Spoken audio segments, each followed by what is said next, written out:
Once there was a large war. The war ended, and the world became peaceful. Now anyone has a holy grail, and someone's a servant bound to their fate. There is only one girl, Utsumi Erice, who doesn't have one.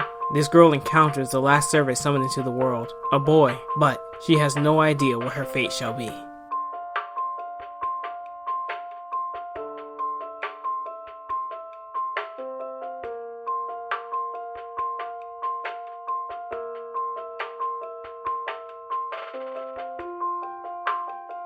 Hey everyone, how's it going? Blue Riser here. So I really want to get around to this video when I heard of the announcement. Stuff happened, I just couldn't get to it. So in this video, I just want to talk about Fate Requiem. We're going to go over some of the characters. We're not going to go deep into it, even though there's not really too much information available, since there's only a few places that have really translated it. More on that a little later. So we're just going to go over main characters, the setting, and overall thoughts. Of course, stick to the end. I'll have more to tell you about Fate Requiem, as I plan on talking about it a little bit more. So the setting of this is after the Holy Grail War. In the beginning, there was a large-scale Holy Grail War, which changes pretty much the formation of the Earth. As we can see here with Akihabara, it's pretty much become his own island at this point. And it's really cool looking. I think the setting looks really freaking cool. This is one of those things that make me wish that Fate would create really quality video games, because exploring this kind of area would be really cool. But who knows about that. But this is after a grand-scale Holy Grail War. As far as I know, it's just in the past. I'm not sure how long in the past, so maybe more details will come out later. But now every person in this world, in this universe, when they're born, they get a Holy Grail, and this Holy Grail allows them to summon a servant who is bounded to them. So here we have a world that's kind of similar to FGO in the sake. Holy Grails are a bit more common to get, or at least have. The value of the Grail itself is obviously diminished. Or at least now there's not only one, since people who are born after this era of the grand scale war have a Holy Grail, and anyone now can summon a servant. So you're seeing a bunch of servants running around with people. As you know, servants can turn invisible too. You have that too. But it feels a lot like, how can I say? Like Digimon almost in the case, where just about, and I mean like the later Digimon series, where about everyone has their own Digimon partner. In this case, everyone has a servant already. So we hone in a little bit further. The main city we really want to talk about is Mosaic City, where our main character, now it's pronounced in Japanese, Erice, like spelled out E-R-I-S-E. So I'm going to call her Erice. I like Erice more. I'm not sure if that's the correct pronunciation. I haven't heard anyone say it. We're going to call her Erice. Now, the reason she's special is because she was born without a Holy Grail. So that means she wasn't able to summon a servant. Now, we talk about her design just a little bit. She has a schoolgirl outfit going on. I'm not sure if there's any school setting at all. And she's got one red streak of hair. Overall, I guess I like the design. There's not really too much to say about it. Nothing really sticks out too much. I wish I could see her in some different clothing. And there's even a little CM for Volume 2, which has I guess this is her voice. So I'll play it right now. 少女が出会ったのは世界で最後に召喚されたサーバント。聖杯戦争のその後を描いた最先端のフェイトシリーズの幕が開く。フェイトレクイエム最新第2巻混沌発売予定。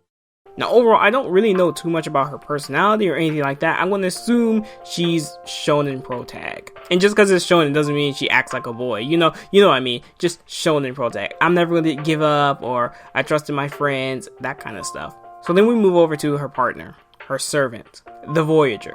Now, it's unknown what his actual class is, but he calls himself the Voyager. Luckily, he's given a name in story, which is Prin. That's derived from The Little Prince, as some people, in story at least, believe that's who he might be. Overall, I think speculation is pretty pointless, as I believe just not enough information is out right now. The interesting thing is that he's the last servant summoned into the world. I don't exactly know what that means. Does that mean he is the final servant that shall ever be summoned? A character in the story predicts he is from the future. I mean, that's what it has to mean, right? Because in this world, everyone is born with the Holy Grail. So the moment he touches down, does that mean no one else has a servant after him? A baby that was just born, will they have a servant after him? I don't know. But I'm going with the assumption that he is the final servant of all time. But I don't know. I think that's obviously just a thing to get attention from Type Moon itself. Overall, I like his design. I think it's really interesting. I'm a fan of this geometric gold shape that's going on. His flowing scarf is cool too. Now, as far as abilities go, we don't really know what he can do just yet. We know he can stop things in motion and possibly make them explode. Now, if that's a result of him stopping things in motion, or it's just another one of his powers, is unknown. But he's given Erice the task of hunting down servants that have broken the rules established by the Holy Grail. So overall, I'm hoping to figure out who he really is.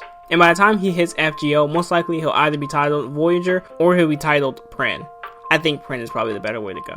Then we move over to some side characters. You have Karine, who is friend of Erice, very close friend. She's also wearing a school uniform, or at least it seems to be, but I guess they're from different schools, or it's just something people casually wear. Maybe people don't have schools in this world. I'm not really sure. And right now, nothing really strikes me about her design. There is a design she has on the second volume, which looks a bit more interesting. She is master of a berserker, which by far is one of the most interesting berserkers I've seen. It's like a T-Rex. It's pretty crazy. It really does strike against the kind of character she is. Like, she looks like a gal character almost. So she has this T-Rex thing as her servant. But funny thing enough is this berserker uses healing magecraft. I'll omit their name for now. If you're really interested, you can go look it up yourself. Next up, we have Koharu F. Ridenfloss. Again, I'm not trying to do too many spoilers, but through magecraft, she's able to fuse with her servant. Before we get into that a little deeper, let's talk about her design. She seems to be wearing a Mage Association outfit. She's very petite, but out of all the characters, I like her design the most. She's the master of Saber. Of course, I'm omitting names here, but most likely you know who this is. And when they fuse together, they look like this. Now, my question is, can he fight on his own, or do they prefer fighting together? Is there a benefit to doing that? Is there a demerit for doing it? Those are the questions I really want answers to. Then we have another character, Chitose Monozuru, who is Erice's grandmother, but she uses non-aging magic to remain young looking. Now, obviously, she's a grandmother, so she's been around for a while, which kind of gives us a span of time on how far ago the large-scale war was. If she's a grandmother at least, then maybe within 60 to maybe even 80 years if her magic is that powerful to make her look this young. And so she is from that Holy Grail war. And she's paired up with a Lancer, who by Rome looks very cool. And of course, we have an antagonist named the Zambi. Her class is said to be Caster, but she says it's wrong and calls herself a sorceress. And right now, this seems to be our confirmed antagonist. Obviously, it's too early to say if they're going to be the final boss or not, but this is the current antagonist we should look to. And then there's a whole cast of other characters and servants. Now, it seems the story is circled around this Holy Grail tournament, which is held in Mosaic City. So because there are so many masters and servants out there, they've created a sport, and that's this tournament. So overall in the whole series, there's going to be a bunch of servants, but only a few of them are actually going to get main spotlight. So that's really it, just for a main overview of what is Fate Requiem. Honestly, I'm pretty excited ever since hearing about the collaboration. Don't know when it's going to happen, but I'm definitely looking out for it. It's going to be a bit sad that NA is going to get it so late, but you know, what can you do? Now, as I was mentioning in the beginning, why I didn't want to go deeper into depth is because I have the first at least 4 chapters. I decided let's do a reading of them. So I'll do a video. It'll be a video each chapter and we'll read the chapters. If I'm feeling fancy, I might find some panels or whatever from the book itself, the light novel, and insert them in there. If not, I'll draw my own. But I thought it'd be fun since the Fate series itself has so many iterations. There are so many series within the whole thing itself. And this is one of the ones I know very little about. So I thought it might be a cool thing. Especially if it helps me get prepared for the collaboration coming in whenever the future. So yeah, look forward to that. I'm going to try to get it done as soon as possible. And that's all. So I'll see you guys next time. What do you guys think about Fate Requiem? What do you think about the collaboration? Just let me know everything you think down below. Peace out.